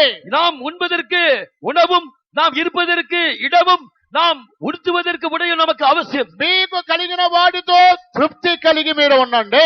உங்களுக்கு இருக்கிறவர்கள் போதும் என்று எண்ணுங்கள். అనేకమైన అప్పులు సమస్యలు కలగడానికి కారణం ఏంటి? அநேக கடன் பாரங்கள் பெருகுவதன் காரணம் என்ன? స్తోమతకు మించి అప్పులు చేయడం వలన అప్పుల బాధలు ఎక్కువైపోతున్నవి. திராணிக்கு மிஞ்சி அவர்கள் கடன் வாங்குவதினால் கடன் பாரம் அவர்களை அமிழ்த்துகிறது. కనుక ధనాపేక్ష ప్రియులు సంఘములో కనబడుతున్నారు. இந்த பணப்பிரியர்கள் சபையில் தான் ఆ காணப்படுகிறார்கள். ధనాపేక్ష ప్రియులు వారు విశ్వాసాన్నైనా వదిలిపెడుతున్నారు. இந்த பணப்பிரியர் தங்கள் விசுவாசத்தையே விட்டு விடுகிறார்கள். ఇదే మొదటి తిమోతి రాసిన పత్రిక 6వ అధ్యాయమునకు వచ్చినట్లయితే இதே 1 தீமோத்தேயு 6ஆம் அதிகாரத்துக்கு வருவோம் என்றால் 9-10 వాక్యాలు చదువుకుందాం. 9-10 వచనం. ధనవంతులగుటకు అపేక్షించువారు శోధనలోను ఉరిలోను అవివేక యుక్తములను హానికరములునైన అనేక దురాశలలోను పడుదురు. అట్టవి మనుషులను నష్టములోను నాశనములోను ముంచివేయును. ఎందుకనగా ధనాపేక్ష సమస్తమైన కీడులకు మూలము. కొందరు దానిని ఆశించి విశ్వాసము నుండి తొలగిపోయి నానా బాధలతో తమను తామే పొడుచుకొనిరి. దేవునికి స్తోత్రం కలుగును గాక. தேவனுக்கு ஸ்தோத்திரம் உண்டாகட்டும். ధనవంతులకు అపేక్షించేవారు, இங்கே ஐஸ்வர்யமாக விரும்புகிறவர்கள், గొప్ప ధనవంతుడుగా మారాలని ఎవరికైతే కోరిక ఉన్నదో ఆ కోరిక రివర్స్ అయిపోతుంది. பெரிய ஐஸ்வர்யனாக மாற வேண்டும் என்று யார் யாரிடத்தில் அந்த விருப்பம் இருக்கிறதோ அது அவர்களுக்கு எதிர்மாறாக மாறிவிடுகிறது. గొప్ప ధనవంతులుగా మారాలని మీలో ఎవరైతే కోరుకుంటున్నారో వారికి ఫస్ట్ కలిగే సంభవం ఏంటి? பெரிய ஐஸ்வர்யனாக மாற வேண்டும் என்று விரும்புகிறவர்களுக்கு முதலாவது சம்பவிக்கிற காரியம் என்ன? శోధనలో వారు పడుతున్నారు. சோதனையிலே விழுகிறார்கள். మీలో ఎవరైతే బ్రదర్ సైడ్ అయినా సిస్టర్ సైడ్ అయినా నేను గొప్ప ధనవంతుడుగా ధనవంతురాలుగా మారాలని మీలో ఎవరు అనుకుంటున్నారు? చేతులు ఎత్తండి. உங்களில் யார் யார் நான் பெரிய ஐஸ்வர்யனாக மாற வேண்டும் என்று சகோதரர் பக்கத்திலும் சகோதரில் பக்கத்திலும் வாஞ்சிக்கிறார்கள், கரங்களை உயர்த்துங்கள். నేను లక్షాధికారి కోటేశ్వరుడుగా మారాలనుకున్న వాళ్ళు ఎవరు ఉంటే చేతులు ఎత్తండి. நான் லட்சாதிபதியாக కోటీశ్వరనాக మార வேண்டும் என்று విரும்புகிறவர்கள் కరங்களை ఉయర్తుங்கள். ఇప్పుడు చేతులెత్తపోయినా మనసులో మాత్రం ఆ కోరిక ఉన్నది. இப்பொழுது கைகளை உயர்த்தாவிட்டாலும் அவருடைய மனதிலே அந்த விருப்பம் இருக்கிறது. కానీ దేవుని యొక్క వాక్యం ఏం చెబుతుంది? ஆனால் தேவனுடைய வசனம் என்ன சொல்லுகிறது? శోధనలో వారు పడుతున్నారు, அவர்கள் சோதனையிலே விடுகிறார்கள். ఆ తర్వాత శోధన మాత్రమే కాదు, ఉరిలో కూడా వారు పడుతున్నారు. அவர்கள் சோதனையில் மாத்திரமல்ல கண்ணியிலும் சிக்குறார்கள். శోధనలోను ఉరిలోను అవివేక యుక్తములైన హానికరములైన అనేక దురాశలలోను పడుదురు. அவர்கள் மனுஷரை கேட்டிலும் அழிவிலும் அமிழ்த்துகிற மதிகேடும் சீகேடுமான துர்ரட்சைகளிலே விடுகிறார்கள். ఆలోచన ఒక్కటే, ధనవంతులుగా మారాలని ఒకే ఒక ఆలోచన మనకున్నది. அவர்களுக்கு இருக்கிற ஒரே ஒரு எண்ணம், அவர்கள் பெரிய ஐஸ்வர்யனாக மாற வேண்டும் என்பது. ఒకే ఆలోచన ద్వారా ఎన్ని నష్టాలు ఉన్నాయో ఇక్కడ చూడండి. அந்த ஒரே எண்ணத்தின் மூலமாக இங்க எத்தனை நஷ்டங்கள் அவர்களுக்கு உண்டாகிறது பாருங்கள். ఒకటి శోధన, ஒன்று சோதனை, రెండోదిగా ఉరిలోను, இரண்டாவது கண்ணி, మూడోది అవివేక యుక్తములను, மூன்றாவதாக அது கேட்டின் அழிவிலும், నాలుగోది హానికరములనైన, நான்காவதாக மதிகேடும் செதுவுமான, ఐదోది అనేక దురాశలలో పడుదురు, ஐந்தாவதாக பலவித இச்சைகளிலே விடுவார்கள். కోరిక ఒక్కటే కానీ అనేకమైన కీడులు ఉన్నవి. அவர்களுடைய விருப்பம் ஒன்றுதான், ஆனால் அங்கே அநேக தீங்குகள் இருக்கிறது. అందువల్ల ధనాపేక్షలుగా మారాలని వాంఛ కలిగితే వీటన్నిటిని తట్టుకోవాలి. இங்கே நீங்கள் பணக்காரராக மாற வேண்டும் என்று வாஞ்சித்தால் இவைகள் எல்லாவற்றையும் நீங்க பிடித்துக் கொள்ள வேண்டும். ఏ శోధన వచ్చినా తట్టుకోగలిగే కెపాసిటీ ఉండాలి. எந்த சோதனை வந்தாலும் அதிலே இருக்கக்கூடிய அவங்களுக்கு அந்த கெபாசிட்டி இருக்க வேண்டும். ఏ ఉరి వచ్చినా తట్టుకోవాలి.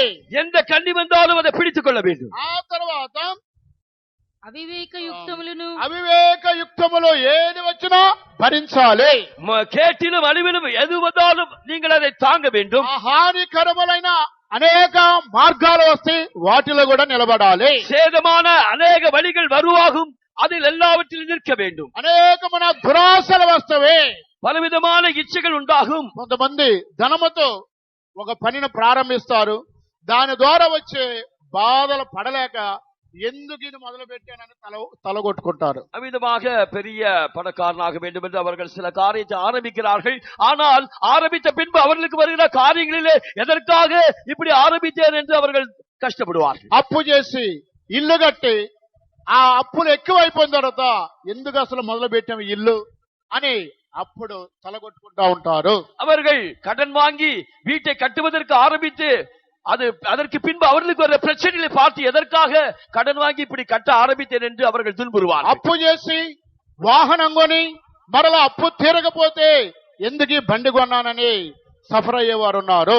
அவ்விதமாக கடன் வாங்கி வாகனம் வாங்கின பின்பு எதற்காக இந்த வாகனத்தை கடன் வாங்கினேன் என்று அவர்கள் అప్పు చేసి వ్యాపారం పెట్టేవారు, వ్యాపారం సాగకపోతే వారు దుఃఖపడుతున్నారు. அந்த கடன் வாங்கி வியாபாரத்தை ஆரம்பித்தவர்கள் அது சரியாக இல்லாவிட்டால் அவர்கள் துன்புறுவார்கள். అందువల్ల ధనాపేక్షలు అపేక్షించే వారు ఈ 5 నష్టములలో వారు పడుతున్నారు. ஆகையால் ஐஸ்வர்யத்தை வாஞ்சித்தவர்கள் இந்த 5 நஷ்டங்களிலே விடுவார்கள். తర్వాత అట్టివి మనుషులను నష్టములోను నాశనములోను ముంచివేయును. இப்படிப்பட்டவர்களை அது நஷ்டத்திலும் அது அழிவிலும் அது மூழ்கி போடும். ఈ యొక్క ధనము మనిషిని ఏం చేస్తుంది? సమాధి చేస్తుంది. இந்த பணம் அது மனுஷரை என்ன செய்கிறது?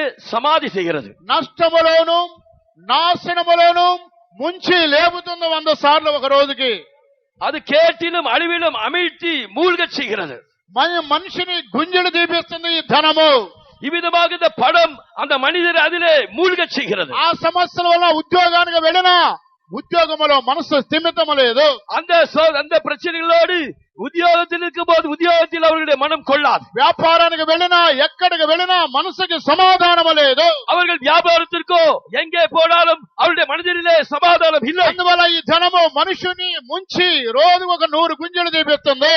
இவ்விதமாக அது மனிதர்களை மூழ்கச் செய்து ஒரு நாளைக்கு 100 தோப்புக்கரணம் போட வைக்கிறது. ఒక టీచర్ ఒక స్టూడెంట్ ని లెసన్ చెప్పపోతే 500 గుంజలు తీయమని చెప్పింది.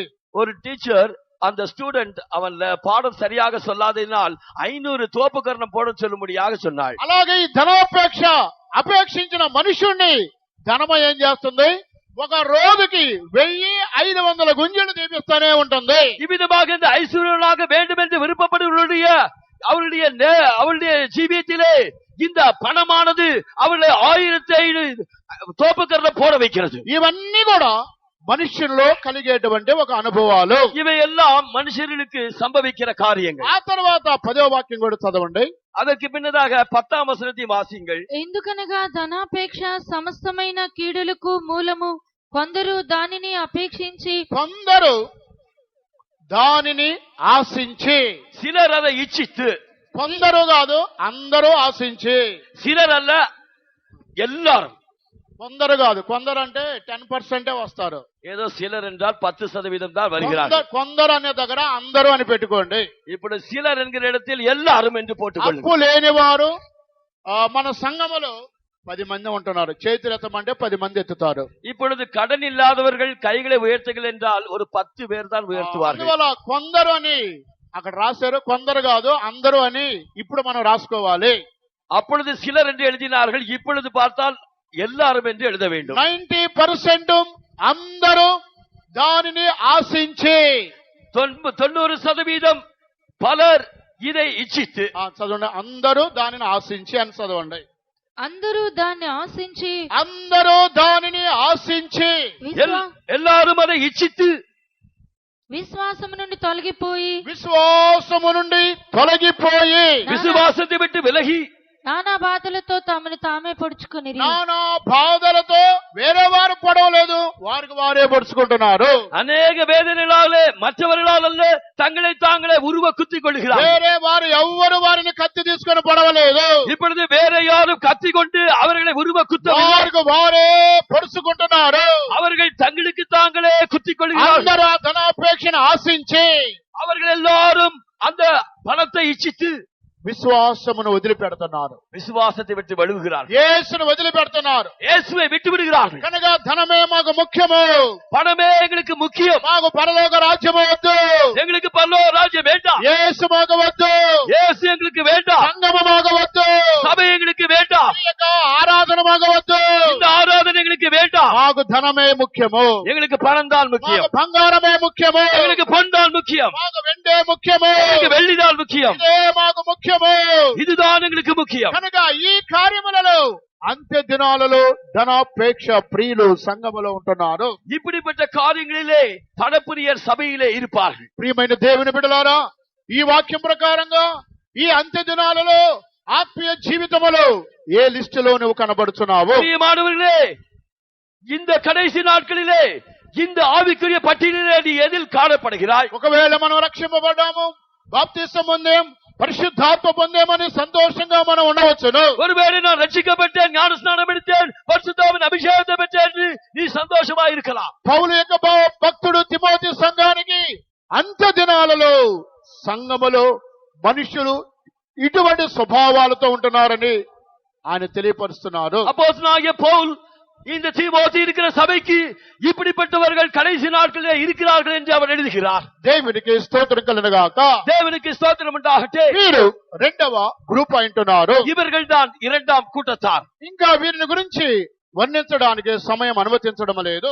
இன்னும் இதை குறித்து அதிகமாக விளக்குவதற்கு நேரம் போதுமானது. మూడో గ్రూప్ వారిని చూసినట్లయితే மூன்றாவது கூட்டத்தாரை பார்ப்போம் என்றால் భోజన ప్రియులు చివరి దినాల్లో ఉంటున్నారు. இந்த போஜன பிரியர் இந்த கடைசி காலத்திலே இருக்கிறார்கள். మొట్టమొదటిగా ఏ ప్రియులు? முதலாவதாக என்ன பிரியர்? స్వార్థ ప్రియులు మొదటి గ్రూప్ వారు. தற்பிரியர் தான் முதலாவது கூட்டத்தார். రెండో గ్రూప్ వారు ఏ ప్రియులు? இரண்டாவது கூட்டத்தார் யார்? ధనాపేక్ష ప్రియులు. அவர்கள் தான் பணப்பிரியர். మూడో గ్రూప్ వారు ఏ ప్రియులు? இந்த மூன்றாவது கூட்டத்தார் யார்? భోజన ప్రియులు. அவர்கள் தான் போஜன பிரியர். ఉదయం 4 గంటలకు మొదలు పెట్టినట్లయితే அவர்கள் அதிகாலை 4 மணிக்கு ஆரம்பித்தார், రాత్రి 12 గంటల వరకు నాన్ స్టాప్. அவர்கள் ராத்திரி 12 மணி வரைக்கும் அவர்கள் நான் ஸ்டாப். ఆర్టీసీ డిపోలో ఉదయం 4 గంటలకు నాన్ స్టాప్ బస్సు బయలుదేరితే இந்த ஆர்டிசி டெப்போவிலே காலை 4 மணிக்கு இந்த நான் ஸ்டாப்பர்ஸ் புறப்பட்டது. రాత్రి 12 గంటల వరకు ఆ డిపో నుండి ఈ డిపోకి తిరుగుతూనే ఉండేది బస్సు. அது ராத்திரி 12 மணி வரைக்கும் அந்த டிப்போ இந்த டிப்போ என்று சுற்றிக் கொண்டே இருக்கிறது. అలాగే ఈ అంత్య దినాలలో సంఘములో దేవుని బిడ్డలలో భోజన ప్రియులు అధికంగా కనబడుతున్నారు. அவ்விதமாக இந்த கடைசி நாட்களிலே சபையில் தானே இந்த போஜன பிரியர் அநேகர் காணப்படுகிறார். అనగా భోజన ప్రియులు సంఘములో ఉంటున్నారు. இப்படிப்பட்ட போஜன பிரியர்கள் சபையில் தான் காணப்படுகிறார். అందువల్ల ఈ యొక్క సొలొమోను యొక్క జ్ఞాని ఈ భోజనం గురించి ఆయన ఏమని బోధిస్తున్నాడు? ஆகையால் இந்த சாலமோன் ஞானி இந்த போஜன பிரியரை குறித்து என்ன எழுதுகிறார்? సామెతల గ్రంథం 23వ అధ్యాయమునకు వచ్చినట్లయితే நீதிமொழிகள் 23ஆம் அதிகாரத்துக்கு வருவோம் என்றால் మొదటి నుండి చదువుకుందాం. 1ஆம் వచనத்திலிருந்து వాసిப்போம். నీవు ఏలికతో భోజనము చేయ కూర్చుండిన ఎడల నీవెవరి సమక్షముననున్నావో బాగుగా యోచించుము. నీవు తిండిపోతు అయిన ఎడల నీ గొంతుకకు కత్తి పెట్టుకొనుము. అతని రుచిగల పదార్థములను ఆశింపకము, అవి మోసపుచ్చు ఆహారములు. ఇంకా చదవండి. ఐశ్వర్యము పొంద ప్రయాసపడకుము. నీకు అట్టి అభిప్రాయము కలిగినను దానిని విడిచిపెట్టుము. నీవు దాని మీద దృష్టి నిలిపిన తోడనే అది లేకపోవును. నిశ్చయముగా అది రెక్కలు ధరించి ఎగిరిపోవును. పక్షిరాజు ఆకాశమునకు ఎగిరిపోవునట్లు అది ఎగిరిపోవును. ఎదుటివాని మేలు ఓర్చలేని వానితో కలిసి భోజనము చేయకుము. వాని రుచిగల పదార్థములను ఆశింపకము. అట్టివాడు తన ఆంతర్యములో లెక్కలు చూచుకొనివాడు. తినుము త్రాగుము అని అతడు నీతో చెప్పునే కాని అది హృదయములో నుండి వచ్చు మాట కాదు. నీవు తినిన దానిని కక్కివేయుదువు. నీవు పలికిన ఇంపైన మాటలు వ్యర్థములగును. దేవునికి స్తోత్రం కలుగుగాక. దేవునికి స్తోత్రం ఉండాలి. ఇక్కడ భోజన ప్రియులను గురించి రాయబడి ఉన్నది. இங்கே போஜன பிரியரை குறித்து எழுதப்பட்டிருக்கிறது. నీవు తిండి బోతువైన ఎడల నీ గొంతుకు కత్తి పెట్టుకొనుము. நீ போஜன பிரியனா இருந்தால் உன் தொண்டையிலே கத்தியை வை. అంత్య దినములలో దేవుని యొక్క బిడ్డలు భోజన ప్రియులుగా కనబడకూడదు. இந்த கடைசி நாட்களிலே தேவனுடைய பிள்ளைகள் போஜன பிரியராய் காணப்படக்கூடாது. ఒక మాటలో చెప్పాలంటే ஒரே வார்த்தையில் சொல்ல வேண்டும் என்றால் బ్రతకటం కోసం ఒక ముద్ద భోజనం తినాలి. ஏதோ பிழைப்பதற்காக ஒருவேளை போஜனம் செய்ய வேண்டும். భోజనం కోసమే బ్రతకూడదు. நாம் பிழைப்பதற்காக போஜனம் செய்வதற்காகவே பிழைக்க கூடாது. బ్రతకటానికి ఏదో 4 మెతుకులు తిని మనం వెళ్ళాలి. ஏதோ பிழைப்பதற்காக நாம் ஏதோ தின்று நாம் செல்ல வேண்டும். కానీ ఇక బ్రతకటానికే భోజనం తినకూడదు. நாம் இந்த போஜனம் செய்வதற்காகவே பிழைக்க கூடாது. ప్రియమైన దేవుని యొక్క జనులారా, பிரியமான தேவனுடைய ஜனமே, నీవు తిండి భోతువైన ఎడల నీ గొంతుకు కత్తి పెట్టుకొనుము. நீ ஒருவேளை போஜன பிரியனா இருந்தால் உன் தொண்டையிலே கத்தியை வை. రుచి కలిగిన ఆహార పదార్థములు నీవు ఆశింపవద్దు.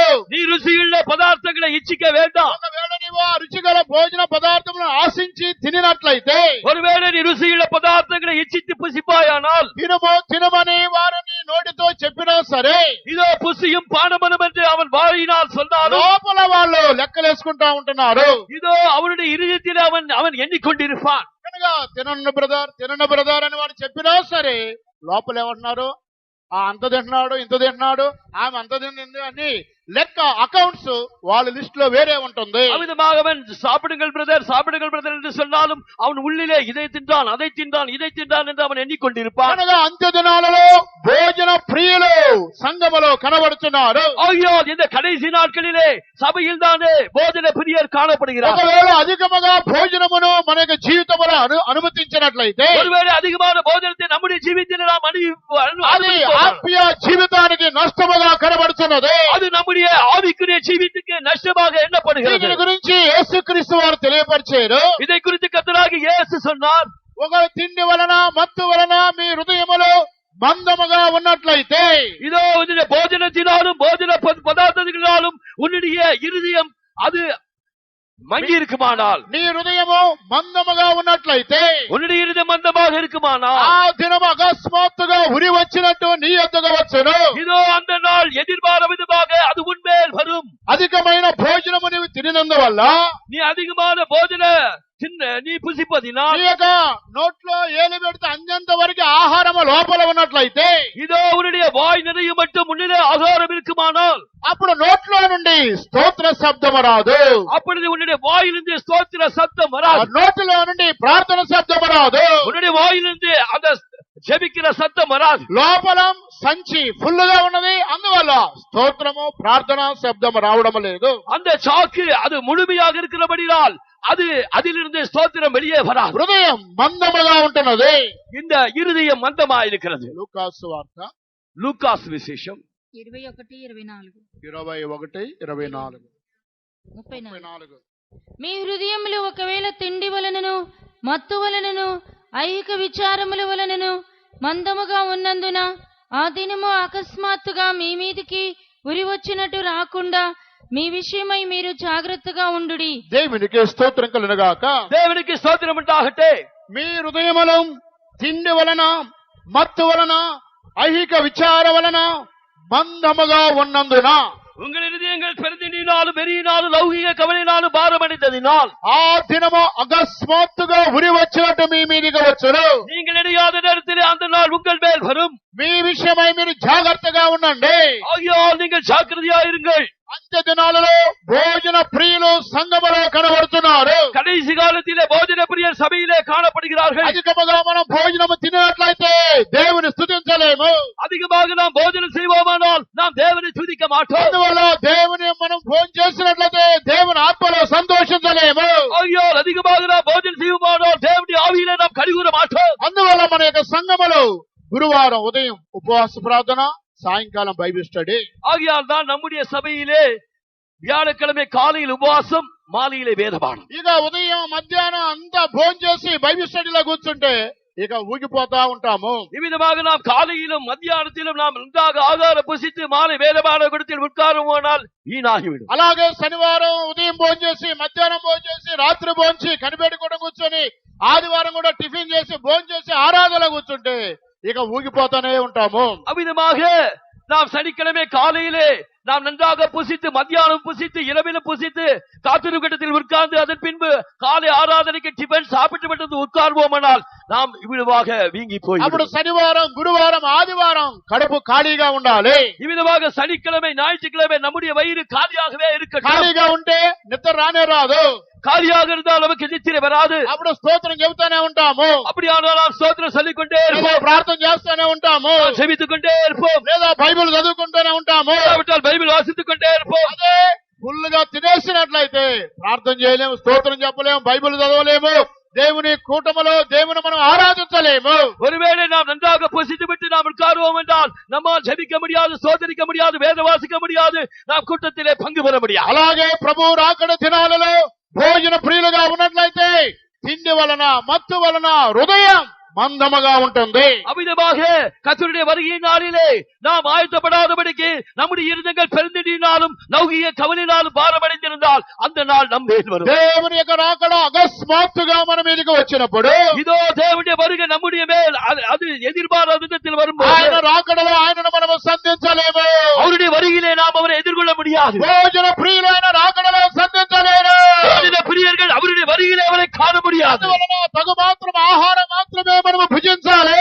ஐயோ, ஏற்ற வழியிலே ஏற்ற ஆகாரத்தை மாத்திருந்தால் நாம் புசிக்க வேண்டும். అంత్య దినాలలో ఇటువంటి ఒక స్వభావాలు కలిగిన మనుషులు సంఘములో ఉంటున్నారు. இந்த கடைசி காலத்திலே இப்படிப்பட்ட சுபாவமுள்ள மனுஷர் சபையில் தானே இருக்கிறார். స్వార్థ ప్రియుల యొక్క గ్రూపులో మనం కనబడకూడదు. சத்பிரியருடைய கூட்டத்திலே நாம் காணப்படக்கூடாது. జనాపేక్ష ప్రియుల గ్రూపులో మనం ఉండకూడదు. மனப்பிரியருடைய கூட்டத்திலே நாம் காணப்படக்கூடாது. భోజన ప్రియుల యొక్క గ్రూపులో మనం ఉండకూడదు. நாம் போஜன பிரியருடைய கூட்டத்திலே நாம் ఈ காணப்படக்கூடாது. 3 గ్రూపులకి నీవు విముఖుడవై ఉండమని పౌలు తిమోతికి బోధిస్తున్నారు. இந்த 3 கூட்டத்தாரை விட்டு நீ விலகி போயிட்டு அப்போஸ்தலனாகிய பவுல் தீமோத்தேயுக்கு ఇంకా కొంతమంది ప్రియులు ఉంటున్నారు.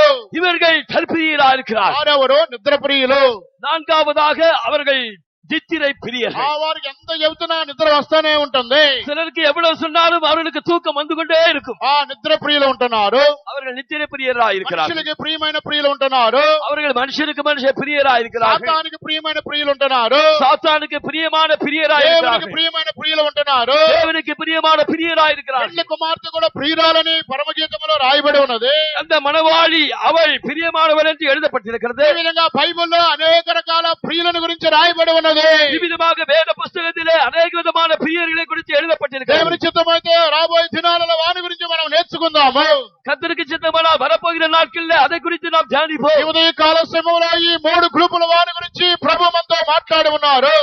காலை வேளையிலே இந்த 3 கூட்டத்தாரை குறித்து கர்த்தர் நம்மோடு பேசினார். అంత్య దినాలలో స్వార్థ ప్రియులనే గ్రూపులో మనం కనబడకూడదు. கடைசி நாட்களிலே தற்பிரியா இருக்கிற கூட்டத்திலே நாம் காணப்படக்கூடாது. ధనాపేక్ష ప్రియుల యొక్క గ్రూపులో మనం కనబడకూడదు. பலப்பிரியருடைய கூட்டத்திலே நாம் காணப்படக்கூடாது. భోజన ప్రియుల యొక్క గ్రూపులో మనం కనబడకూడదు. போஜன பிரியருடைய கூட்டத்திலே நாம் మన காணப்படக்கூடாது. దేవునికి ప్రియమైన వారుగా మనం కనబడాలి. நாம் நம்முடைய தேவனுக்கு பிரியராய் காணப்பட మన வேண்டும். యేసుకి ప్రియమైన వారుగా మనం కనబడాలి. நம்முடைய இயேசுவுக்கு பிரியமானவர்களாய் நாம் మన காணப்பட வேண்டும். యేసు త్వరలో రాబోతున్నాడు. நம்முடைய இயேசு சீக்கிரமாய் வருகிறார். ఇటువంటి యొక్క స్వార్థ ప్రియులు, భోజన ప్రియులు, ధనాపేక్ష ప్రియులు వీరికి విముఖులై ఉండుటకు ప్రభు మనకు సహాయం చేయనుగా. இப்படிப்பட்ட தற்பிரியருக்கும் பணப்பிரியருக்கும் போஜன பிரியருக்கும் தூரமாய் இருப்பதற்கு கர்த்தர் நமக்கு உதவி செய்வாராக. కడవరి గడియలో అనేకులు నీ నుండి కృపయందు నిల్వలే